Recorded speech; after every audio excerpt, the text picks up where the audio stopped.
Više od pola Crne Gore sazdano je na kamenu i od kamena. Vekovima su se ljudi oslanjali na taj materijal koji im je bio na dohvat ruke.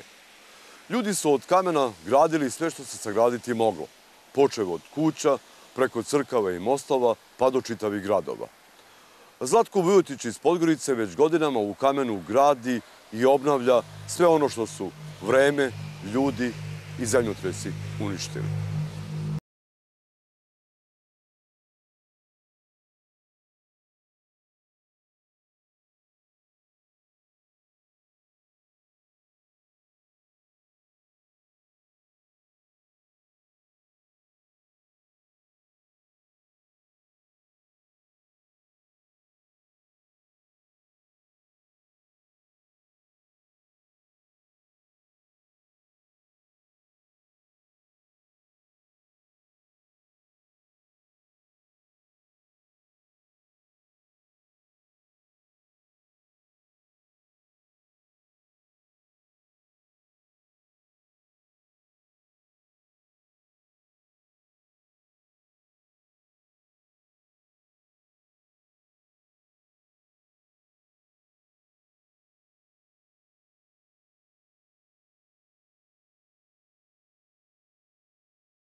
Je vrlo rano spoznao vrednost kamena, otkrio njegovu snagu, postojanost i trajnost. U dalekoj prošlosti monumentalno graditeljstvo počivalo je isključivo na kamenu.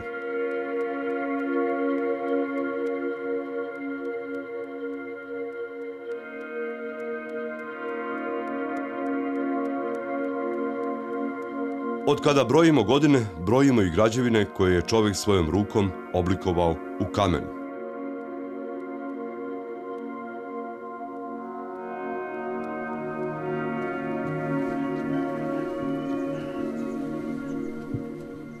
Čitavi gradovi u Crnoj Gori, ali i na celom Mediteranu podignuti su na kamenu i sagrađeni od kamena.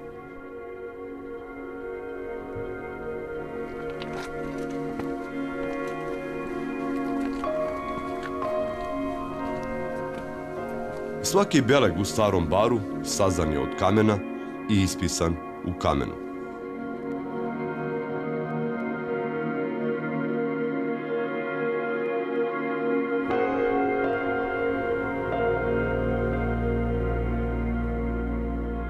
Zidine ovog utvrđenog grada, koji je u svoje temelje uzidao vekove, građene su isključivo od kamena.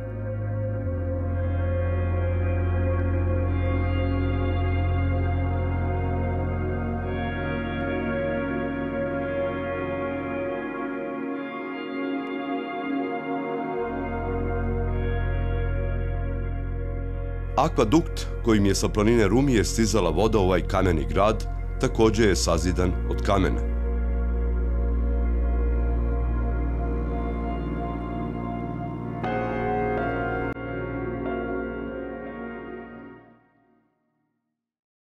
Najlepše palate i kuće u Starom Baru podignute su na kamenu i od kamena.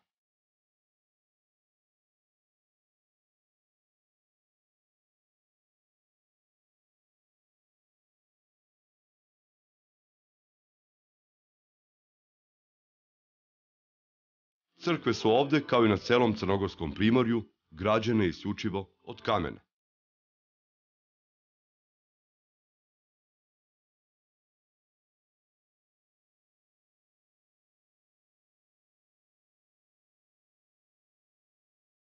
Sve što mu je u prošlosti služilo kao zaklon, oslonac i utočište, čovek Mediterana tražio je u kamenu. U kamenu je čovek ispisivao svoje nade, snove, želje i klesao svoja htenja i umetničke zamisli.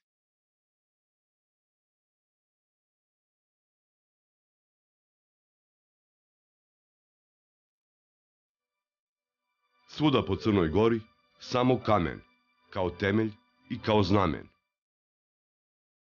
Crna Gora je stvorena od kamena. Kažu ljudi da niko više kamena nema na Crna Gora.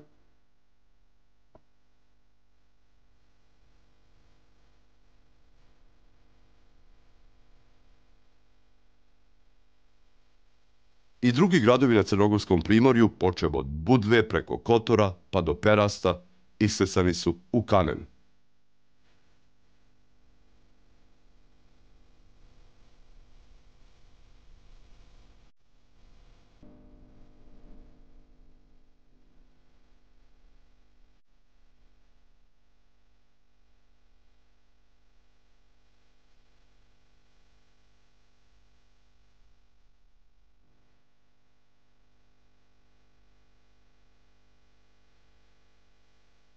Sveti Stefan sazidali su od kamena i na kamenu paštrovački neimari, sa ljubavlju i sa posebnim osjećajem za lepotu.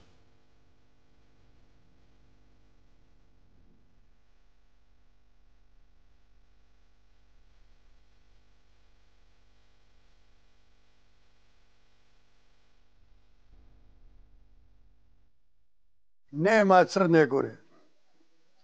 Kamen ti je Crnogorsko more.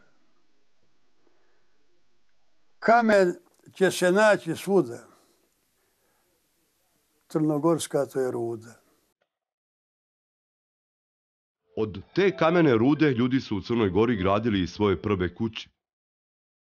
Bile su pretežno prizemne, nazivane prizemljušama ili potleušicama, kako sama riječ kaže.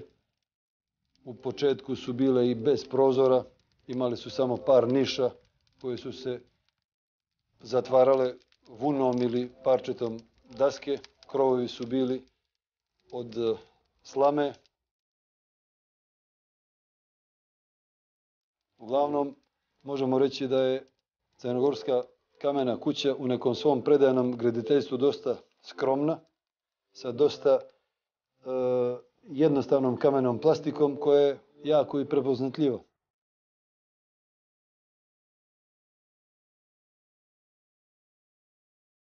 Ovde u Bratonožićima ste obnovili kuću svojih predaka. Iz kog vremena ona potiče? Mi smo nekim našim proračunima našli da je ona sagrađena oko 1760. godine. Izgradio je moj čukunđed Nikola Pantov, a ja sam je posle 250 godina obnovio u onom obliku kakvom bi trebala da traje. O čemu su vaši preci, ali i drugi ljudi u Crnoj Gori posebno vodili računa prilikom gradnje kuće? Odabir mjesta je bio vrlo važan. Spoj livade i brda značio je samim tim i dobru statiku. Zašto? Zato što je taj kamen stanac bio faktički današnja zamjena za bilo kakvo arimiranje jedne kuće koja se gradila. A da li se ovdje računalo da li je kuća na osunčanoj strani ili na prisenoj strani? Kako da ne, uvijek se ona radila na osunčanoj strani i niz vjetar. Znači, vjetrovi koji su duvali, tu kuću su morali da ostave stabilnom. Evo, sada se nalazimo u kanjonu Morače i sjeverni vjetar je jedan od vjetrova koji je znao da napravi velike probleme stanovništvu koje je živjelo na ovim prostorima.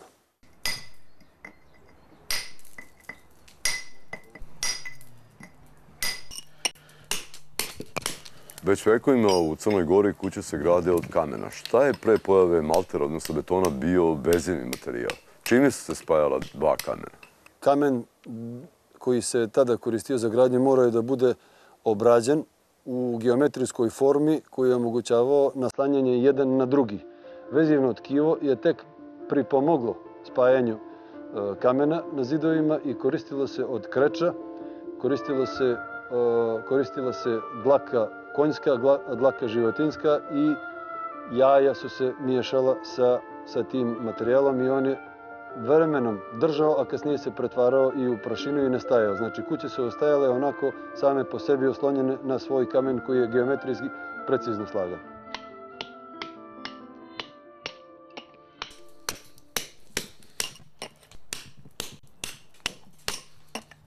Koliko dugo već trgujete sa kamenom?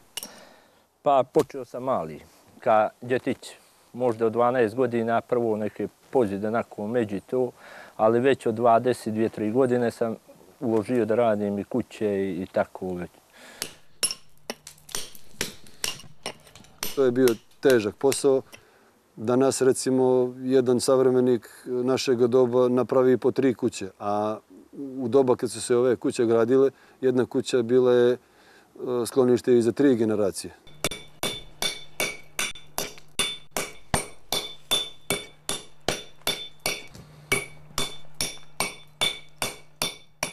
Koliko je kubika kamena prošlo do sada kroz vaše ruke? Ako ste računali uopšte. Pa, Bogom, teško je to kazati. Jednu godinu sam oko 1000 kvadrata pozide napravio.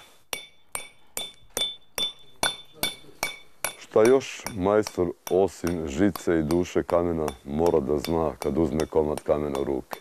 Treba kamen poznat. Je li zdrav, nije zdrav. Znači, kad ga cukneš, on čekićem na njega, znači prvo ga moraš od oka vidjeti. Pa onda čekić kad cukne na njega, je li zdrav, nije zdrav, možda radiš ili ne možda radiš. Znači, on koji je zdrav, on pjeva. Znači, ima jedan zvuk specijalni, razumiješ, i onda se može vidjeti, taj se može raditi. Ako malo boboće ili drugčiji malo zvuk ima, ne mogu lagati, se ne isplati. Znači, da ga posebno ko radi Zna li se koliko je išlo u proseku kamena za jednu kuću ovakve veličine? Stari su rekli da se u jednoj kući građenoj u ovim proporcijama moralo ugraditi kamena koliko je stalo u njoj po nekoj kubaturi. Znači, sve to što stane u njoj trebalo je da se obradi da bismo dobili zidove i njeno šljeme. I ova vaša kuća, kao i druge u okolini, izgledaju kao da su stopljene sa okolinom. Kako se to i čime posticalo? Pa samim tim što je materijal uziman neposredno iz okruženja, u ta doba nismo imali ni mehanizaciju, niti tehničkih mogućnosti. Znači, ono što se na rame moglo snijeti, to se tu i obrađivalo. Sav taj kamen koji je ugrađen u njoj potiče iz brda koji se nalazi iznad. I sami pogledajte boju i plet ovoga brda koji se nalazi iznad nas i boju i plet ove kuće koja se nalazi neposredno pored nas.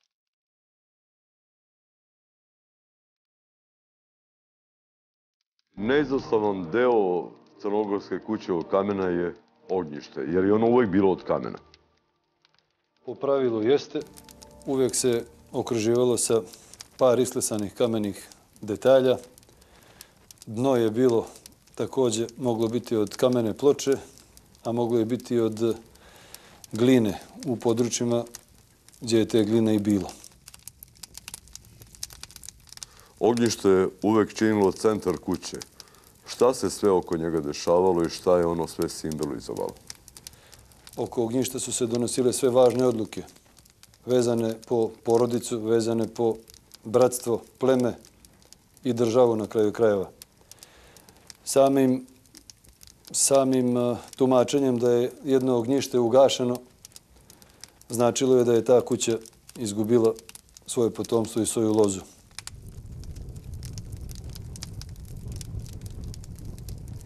Ognjište je u Crnoj Gori zidano od kamena, a čovek je prvu vatru proizveo opet uz pomoć kamena kremena, koga u narodu nazivaju i kamenom groma.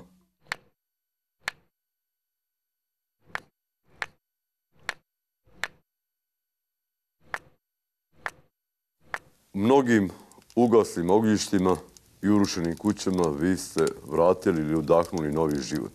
Koliko je takvih objekata već iza vas? Za ovih 15 godina koliko se bavim aktivno graditeljstvom u kamenu, predajnim graditeljstvom, udahnuo sam život mnogim objektima. Ne mogu reći da je u svakome bilo ognjište, ali svim onim ljudima koji su imali želju da obnove svoju staru kuću, neizostavni detalj bilo i ognjište.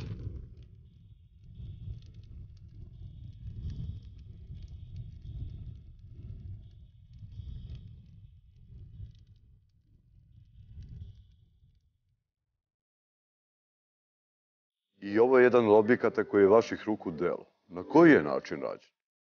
onako kako su se nekad radili manastiri, utvrđenja, kule, tako je rađen i ovaj objekat. Svaki je kamen klesan tu na licu mjesta. Skoro 3 godine je rađen.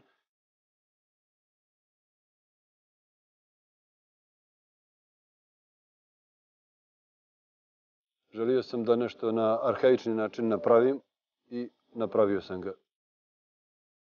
Znači, objekat je rađen po principu kamen na kamen. Upravo tako. Kamen na kamen sa svim svojim specifičnostima, sa svom kamenom plastikom, sa svim svojim proporcijama. Znači, objekat je jednostavno unikatan. Ne postoji ništa osim onako kako je trebalo da se radi nekada što se njega tiče.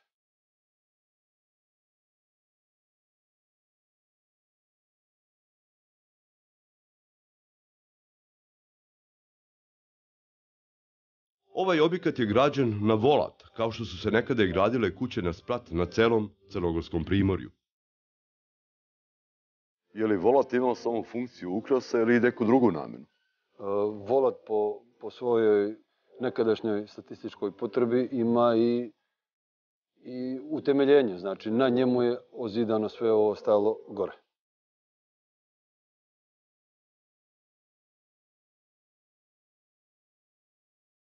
Ovaj objekat je vinski podrum. Vlasnik je želio da svoj vinograd koji je tu preko puta nas poveže sa svojim objektom, kao što je običaj sa svim vinogradarima.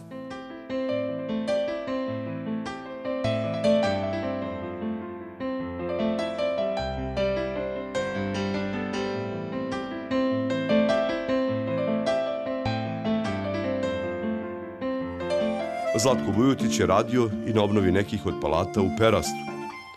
Usput je u kamenu nalazio skriveni smisao i deo duše onih koji su ga klesali ili onih koji su ga svakog dana dodirivali dok su živjeli u tim kućama. Zlatko je usput saznavao mnogo toga o vlasnicima tih kamenih palata, počev od njihovog materijalnog statusa, preko potreba pa do sklonosti.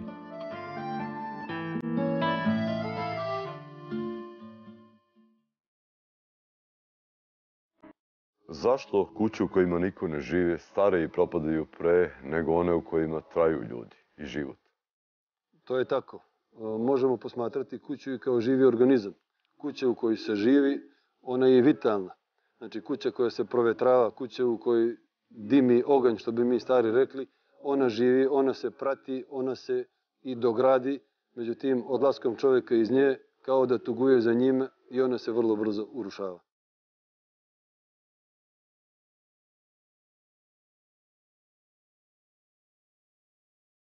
U svemu što je radio u kamenu, Zlatko Vujotić je poštovao sva pravila i znanja koja su narodni neimari još davno uspostavili, počev od konfiguracije terena, preko ruže vetrova, pa do načina obrade kamena. Ovo je takođe jedan od objekata koji je Vujotićevih ruku delo. Sazidan je na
Ostavljaju ovakve kuće da propadaju, a grade neke nove od savremenih materijala koji ni u kom slučaju nisu bliske našoj genetskoj upisanosti sa prostorima odakle smo potekli kao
U našem narodu, čitavom srpskom, je poznata jedna od najtežih kletvi je u kamen se pretvorila, udaranje kamena u kamen, izgovaranje nekih kletvi kad neko nekome hoće da se osveti za nešto. Naročito su te kletve udaranje kamen o kamen. Devojku ako ostavi momak, onda ona ide na raskrsnicu i udara kamenom o kamen i onda verovatno u sebi izgovara, možda čak i na glas, da Bog da ne ima poroda, da Bog da nema sreće.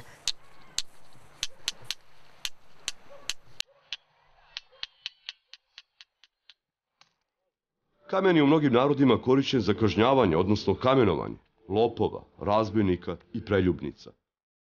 Kako su ovo igrali? Svoje prve igre čovek je započeo sa kamenim oblucima. Neke od njih opstale su do danas, kao na primjer igra piljaka.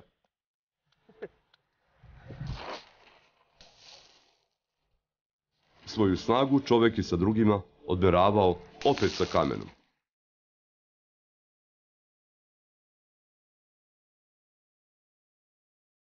U Crnoj Gori, zemlji kamena, čovek je od kamena gradio sve što se sagraditi moglo. Sa kamenom je vazda bio, iz kamena vodu pio i pod njim ono vredno krio. Kamen je u Crnoj Gori, ali i Hercegovini klesao čoveka, a čovek je opet vekovima klesao, tesao i brusio kamen. Zašto bi sve čovek bio uskraćen da mu nije kamen? Uskraćen bi bio za mnogo toga, a ono što i ne zna, to je neka logistika u svakodnevnom životu. Znači, ne bi bilo toliko građevina, puteva, tunela, prolaza.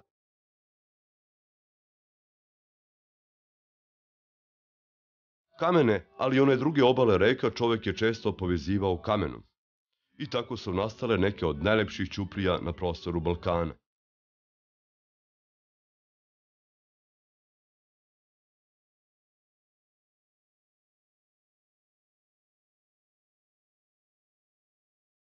Je li kamen doživljavate samo kao građevinski materijal ili nešto više od toga? Ja kamen doživljavam i kao relikviju. Jeste građevinski materijal, jeste nešto što nas okružuje, jeste nešto sa čime gradimo, ali znamo i sami da je sva istorija nekoga doba koja je daleko iza nas upisana u kamenu i da je ta konstanta koja ne nestaje. Znači, kamen nam je vječita informacija, kamen je nešto što će ostati iza svih nas. Kamen ostaje uvek posle nas i iznad nas. Čovek odlazi na onaj svet pritisnut kamenom, peščarom, plemenitim ili običnim kamenom. Od vajkada je tako jer kamen je prema verovanju morao da pritisne grob, da duša ne bi lutala po svetu.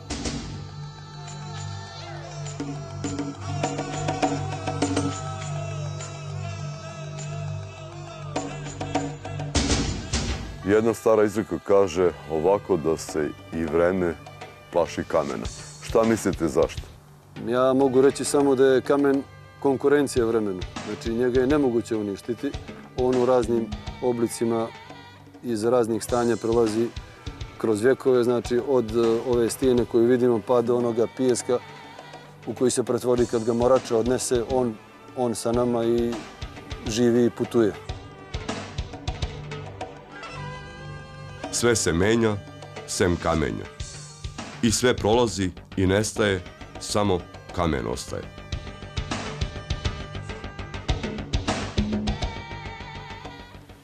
Hvala što ste ovog puta bili u Svedaturu kruga. Do iduće subote u isto vreme. Doviđenja.